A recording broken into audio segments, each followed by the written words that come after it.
الحمدللہ رب العالمین والعاقبۃ للمتقین والصلاۃ والسلام علی سیدنا و سید المرسلین وعلی آلہ وصحبہ اجمعین۔ اما بعد فاعوذ باللہ من الشیطان الرجیم، بسم اللہ الرحمن الرحیم۔ وَاعْبُدُوا اللَّهَ وَلَا تُشْرِكُوا بِهِ شَيْئًا وَبِالْوَالِدَيْنِ إِحْسَانًا۔ صدق اللہ مولانا العظیم وصدق رسولہ النبی الکریم الامین۔ تمام ساتھی بارگاہ رسالت ماں میں درود و سلام پیش کریں۔ الصلاۃ والسلام علیک یا رسول اللہ وسلم علیک یا سیدی یا محمد رسول اللہ۔ سب تعریفیں اللہ وحدہ لا شریک ہو، جس نے ہمیں انسان بنایا۔ کروڑہ درود سرکار دو عالم، نور مجسم، تاجدار ختم نبوت صلی اللہ علیہ وآلہ وسلم کی ذات اقدس پر، جن نے ہمیں مسلمان بنایا۔ سب تعریفیں اللہ وحدہ لا شریک کو، جس نے ہم سب کو امت مسلمہ میں پیدا فرمایا۔ کروڑہ درود سرکار دو عالم، نور مجسم، تاجدار ختم نبوت صلی اللہ علیہ وآلہ وسلم کی ذات اقدس پر، جن نے ہم جیسے گناہ گاروں کو اپنی امت کے لیے پسند فرما لیا۔ میرے واجب الاحترام بزرگوں، ملت کے نوجوان ساتھیوں، آج کی جو گفتگو ہے اس کا عنوان ہے عبادت اور والدین کے ساتھ احسان کرنا، بھلائی کرنا۔ اللہ تعالی نے پہلے اپنی عبادت کا ذکر کیا ہے، بعد میں والدین کا ذکر کیا ہے۔ اس آیہ مقدسہ سے معلوم ہوتا ہے کہ میرے خالق کی یہ منشا ہے کہ جو میری عبادت کرتا ہے وہ والدین کی خدمت کرے۔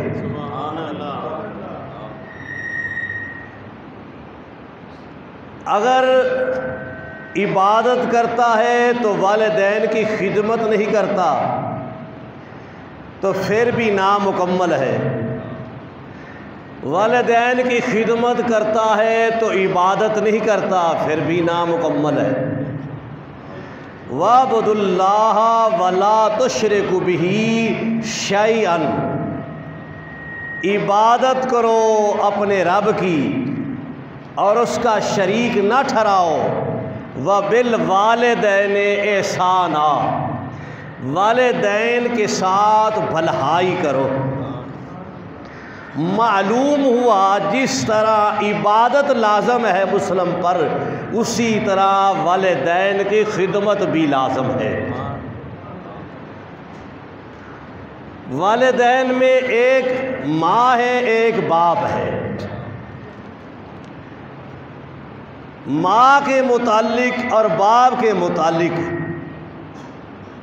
شاہ احمد رضا خان بریلوی رحمۃ اللہ علیہ فتاوی رضویہ میں رقم فرماتے ہیں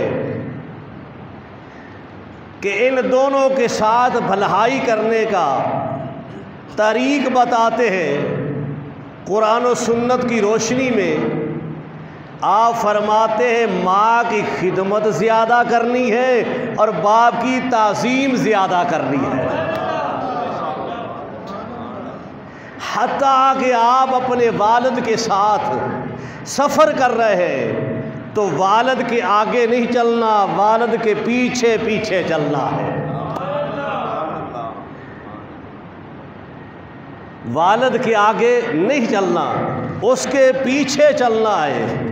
جس طرح انسان سفر کو طے کرنے کے لیے حکم ہے کہ والد کے پیچھے چل، اسی طرح انسان کے لیے یہ لازم ہے زندگی کا سفر کرنے کے لیے بھی والد کے پیچھے چلے، آگے نہ چلے۔ یعنی پیچھے چلنے سے مراد کیا ہے کہ والد کی اتباع کرے، اس کے فرمان کے مطابق زندگی بسر کرے۔ چاہے والدین غیر مسلم کیوں نہ ہو، سوائے عبادت اور دینی معاملات میں ان کا دخل وہ برداشت نہ کرے، لیکن دیگر معاملات میں والدین کی اتباع کرے۔ اللہ نے والدین کو بڑی عظمت دی ہے۔ دیکھیے اللہ نے اس کے اوپر آتا ہے، اللہ نے عبادت اور والدین دونوں کو اکٹھا بیان کیا ہے، دونوں کو اکٹھا بیان کیا ہے۔ باتیں میری لچھے دار تو نہیں ہوتی لیکن حقیقت پر مبنی ہوتی، ذرا توجہ سے سنا کرو۔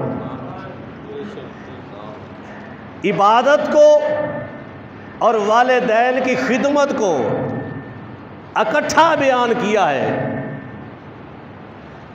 پہلے انسان اللہ پر ایمان لائے گا، اس کے رسول پر ایمان لائے گا تو پھر اللہ کی عبادت کرے گا۔ اللہ کی عبادت جو ہے وہ انسان کے عمل کو، انسان کے جسم کو، انسان کی سوچ کو پاکیزہ بنا دیتی ہے۔ یا ایھا الناس اعبدوا ربکم الذی خلقکم والذین من قبلکم لعلکم تتقون۔ اے لوگو اپنے رب کی عبادت کرو جس نے تمہیں اور جو تم سے پہلے تھے ان کو پیدا کیا۔ آخر میں جو میرے خالق نے جملہ کہا وہ قابل توجہ ہے، لعلکم تتقون، تاکہ تم پرہیزگار بن جاؤ۔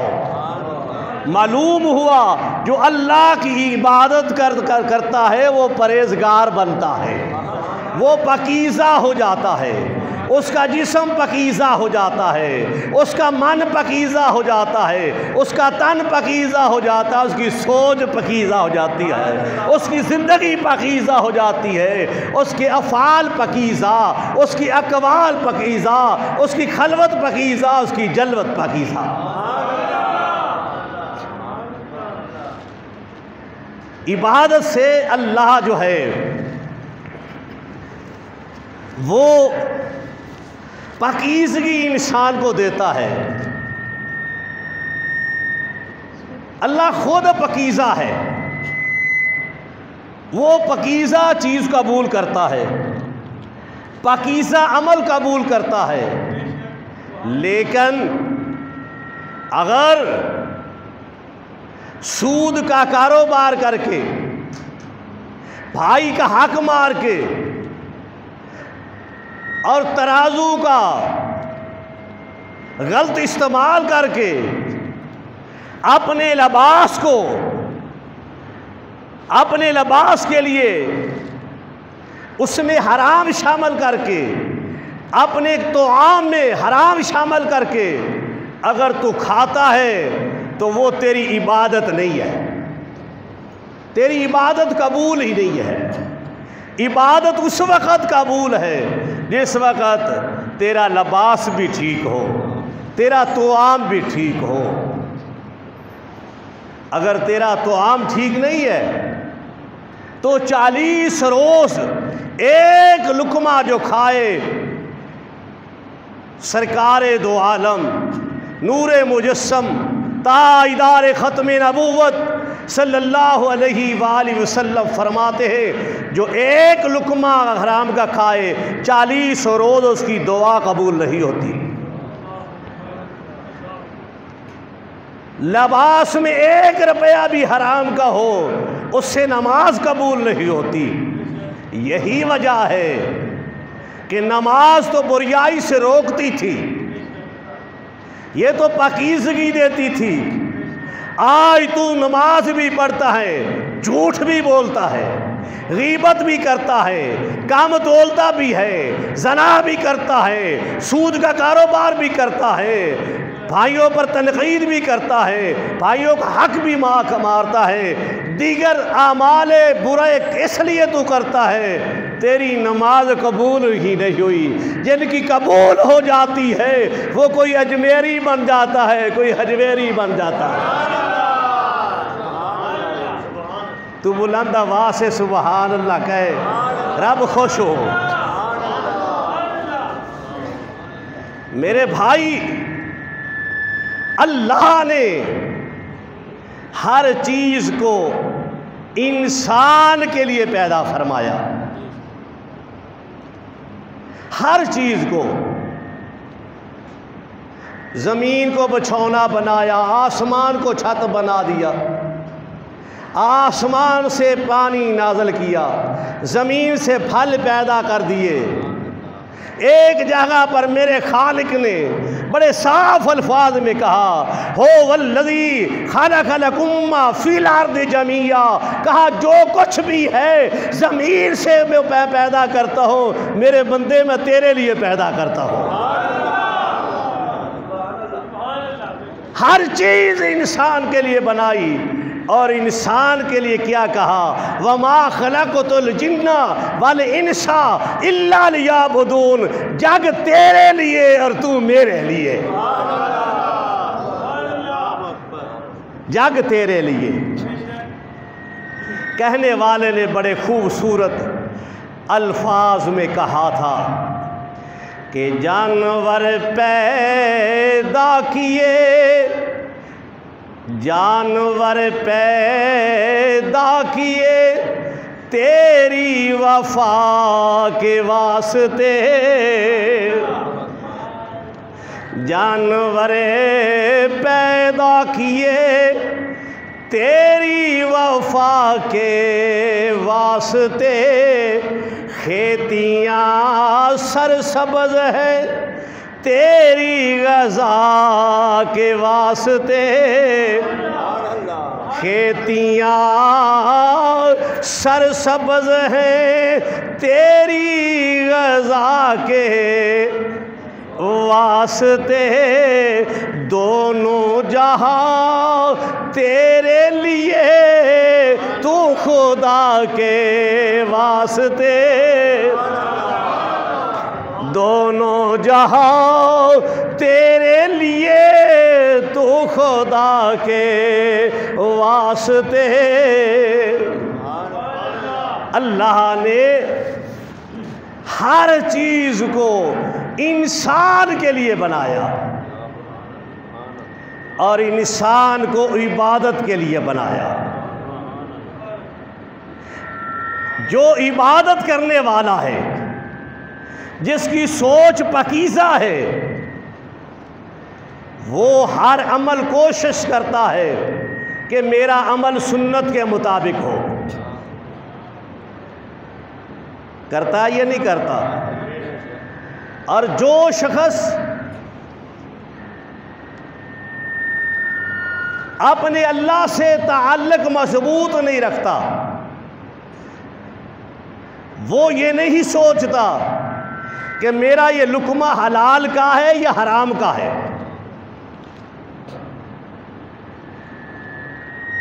دیکھیے،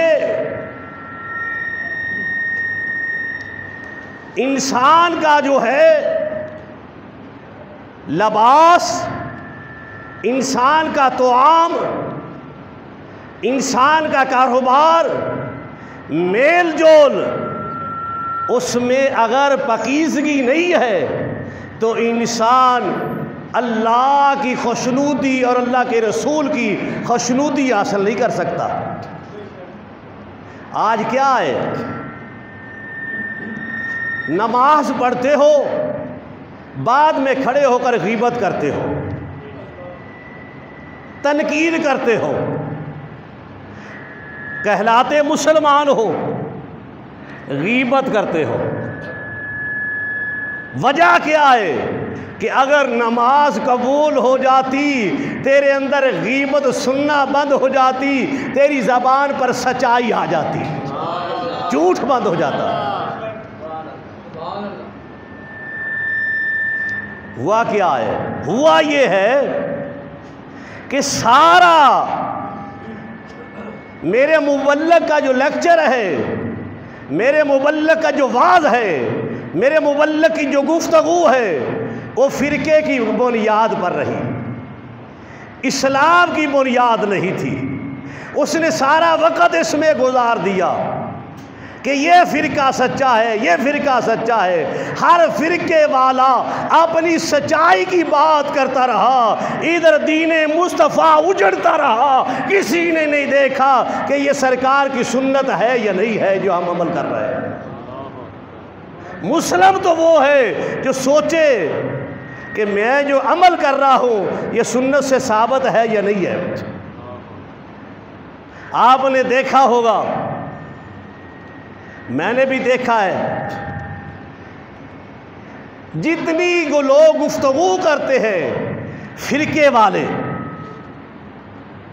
جتنی بھی گفتگو کرتے ہیں، بیٹھے ہیں نبی صلی اللہ علیہ وسلم، سرکار دو عالم، نور مجسم، تاجدار ختم نبوت صلی اللہ علیہ وسلم کے ذات کے متعلق بات کر رہے ہیں۔ کوئی ان کے اختیار کے متعلق کرتا ہے، کوئی ان کے نور بشر کی بات کرتا ہے، کوئی ان کے علم پر بات کرتا ہے، کوئی ان کے حد نگاہ پر بات کرتا ہے۔ کبھی اس نے اپنی تو بات نہیں کی کہ ہمیں ان نے حکم کیا دیا تھا اور ہم عمل کیا کر رہے ہیں، ہم عمل کیا کر رہے ہیں۔ اللہ نے سرکار دو عالم، نور مجسم، تاجدار ختم نبوت صلی اللہ علیہ وآلہ وسلم کے لیے جگ کو بنا دیا اور اپنے لیے اپنے محبوب کو بنایا۔ اس محبوب ہستی کے متعلق ہم بیٹھے ہیں، کتابوں کے اوراق الٹا الٹا کر دکھاتے ہیں۔ اللہ کے بندو، تمہارے بس کی بات ہی نہیں ہے، فرقے سے نکلو، منع کیا گیا ہے فرقے سے، فرقے میں جانا بھی غلاظت ہے۔ بعض ساتھی کہتے ہیں مشکات شریف میں رقم ہے، ایک فرقہ جو ہے وہ ناجی ہوگا، 72 جو ہے وہ جہنمی ہوں گے۔ حدیث ہے، اس کا میں ماحول آپ کو بتا دیتا ہوں۔ یہ ماحول ایسے ہی ہے کہ سرکار دو عالم نور مجسم تاجدار ختم نبوت صلی اللہ علیہ وآلہ وسلم جلوہ فروز تھے۔ آپ نے فرمایا ان کے 72 تھے، میرے 73 ہوں گے، ایک ناجی ہوگا۔ یہ ایسے ہی ہے جیسا کہ باپ یا مرشد بیٹھ کر کہتا ہے کہ ان کا کچھ بچ گئے تھے، تم مجھے بچتے ہوئے نظر نہیں آتے۔ ایک اور یہ فرقہ کسی فرقے کے مبلغ کا تشکیل کرتا نہیں ہوگا، وہ فرقہ قیامت والے دن بنے گا۔ وَأَمْتَزُ الْيَوْمَ أَيُّهَا الْمُجْرِمُونَ، رب کہے گا آج الگ ہو جاؤ، میرے نبی کے ماننے والے الگ ہو جائیں، میرے نبی کے منکر الگ ہو جائیں۔ سورہ یاسین آج گواہی دیتی ہے،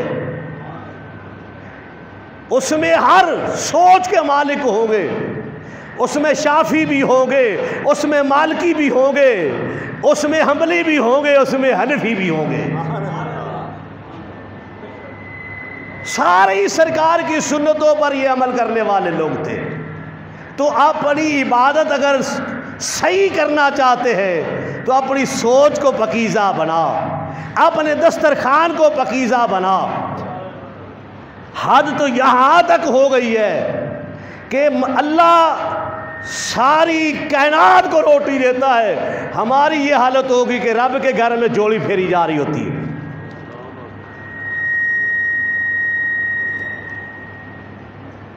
جس قوم کا رہبر ہاتھ ہی رکھے وہ کس طرح پاکیزہ سوچ ہو سکتی ہے؟ جس قوم کا رہبر بیٹیوں کے نکاح کی کمائی کھائے، دیگر معاملات میں تو کہتے ہیں یہ سنت سے ثابت نہیں ہے، یہ حدیث سے ثابت نہیں ہے، تو سرکاری فیس 100 روپے کے علاوہ تو لے نہیں سکتا، اس لیے میرے پیغمبر نے نکاح کے پیسے نہیں لیے، صحابہ نے نہیں لیے، اہل بیت نے نہیں لیے، نہ جمیری نے لیے، نہ حجویری نے لیے۔ کیسے امام کھڑے کر دیے، 37ویں کو بیٹھ جاتے ہیں، یہ کہاں لکھا ہوا ہے 37ویں میں ہاتھ ڈال کے بیٹھ جانا؟ 11 مہینے وہ جو دیتا ہے، 12واں مہینہ اس کے نام پر ہم نہیں کر سکتے؟ باتیں ہوتی سیدھی سادی، اپنا لقمہ حلال کا کرو۔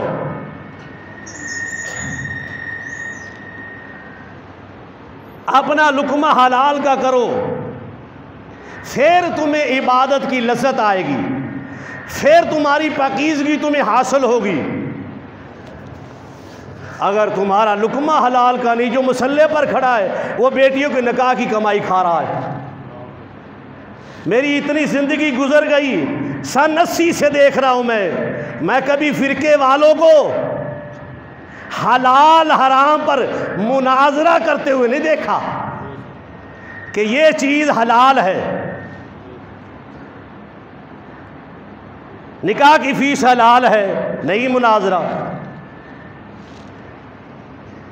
یہ کھالے حلال ہے یا حرام ہے اکٹھی کرنی،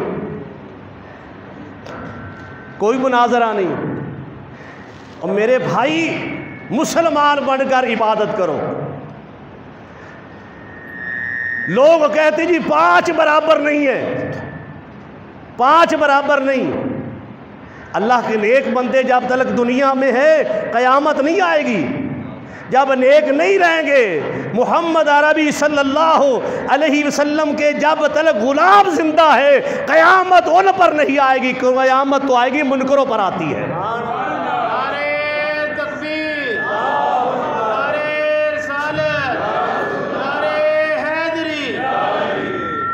مدینے سے جو پیغام آیا تھا، مدینہ المنورہ سے جو دین نکلا تھا وہ اسلام تھا۔ اللہ والوں نے اسی پیغام کو قبول کر کے اس دھرتی پر پیغام دیا جو بتوں کے آگے سر جھکاتے تھے وہ اللہ کے آگے سر جھکانے لگے۔